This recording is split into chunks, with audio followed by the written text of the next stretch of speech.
Hey, what's up guys, it's Faisal here. Welcome back to my channel Muhammad Faisal Mia, where I bring you the latest updates and tips on road safety awareness. Let's work together and make our roads safer. In this video I'm going to be talking about speed limit signs specifically, because on the last one we've talked about what is the speed limit and how to recognize it. So today we're going to be concentrating on where to look out for the speed limit signs and how to look out for repeater signs, where do the speed limit changes, and so on. So if you're new to my channel, please consider subscribing so you can get the latest videos and updates on road safety awareness just like this one. And if you've already subscribed, thank you very much, really appreciate it. Now let's look at speed limit signs. Okay guys, let's look at speed limit signs now. We've already looked at what is the speed limit and how to recognize it on the previous video. So now speed limit. Every time a speed limit changes, what we're looking for is two big speed limit signs. They're typically the size of a dustbin lid, and we also call them gateway signs. If you look at here, you've got 40 miles per hour speed limit there. The reason why we call them gateway signs also because that's when the speed limit actually changes. So for example, if you're coming from 30 miles per hour, the speed limit will take effect from just past that gateway. So after that gateway, then you can go up to 40 miles per hour. Please don't speed up like some drivers do when they see a higher speed limit. They start speeding up nice and early. Please don't do that, because you're going above the speed limit before it has changed. Okay? And every time the speed limit is changing to a lower speed limit, make sure you slow down and then you're reaching that new speed limit before that gate.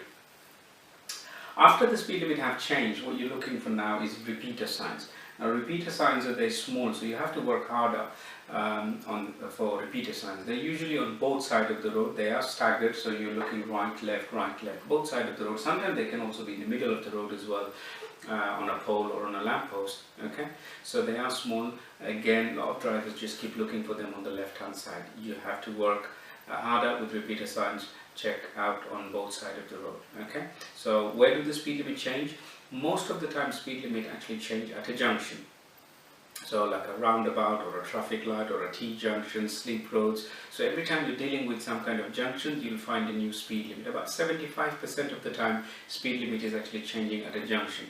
The other times the speed limit will change when it becomes more or less urban. So if you're going away from towns, on some A roads, dual carriageways, you'll find speed limit is changing from 30, 40, 50 up to national speed limit. And every time you're coming back close towards towns and villages, more urban area, you'll find speed limit is gradually going down. Okay, so that's how we're going to be looking for new speed limit and also repeater signs. Now, it's also very important to actually understand the difference between mandatory signs and advisory signs. Mandatory signs are normally in the red circle, so any speed limit inside the red circle, that is absolute maximum. We must not exceed the speed limit and go above it, because if we do, then we're risking points and fines. So please stick to the speed limit and not get yourself points and fines. Okay, advisory speed limits are usually coming with a warning sign or a rectangular plate, or it can even be with flashing amber lights. On the motorways, you usually see on a traditional motorway, a number on the gantry and it's flashing amber lights. That's an advisory signs. So every time you get an advisory signs, my advice is please stick to the advice. If you did ignore the speed limit and when instead of 50 you did 60, you won't get a speeding ticket. However, if there was an outcome and you found yourself in a crash, then you can get yourself in big trouble. You could get done for driving without due care and attention, careless driving, dangerous driving, and that kind of thing. Okay, so please take the advice they give you, and it's very important that we stick to the mandatory speed limit. So just a very quick summary on this video is that speed limit changes at a junction. Every time it changes, we're looking for two big speed limit signs, and after that the speed limit will repeat itself, and they are smaller signs, staggered, so we need to work harder and look out for them on both sides of the road.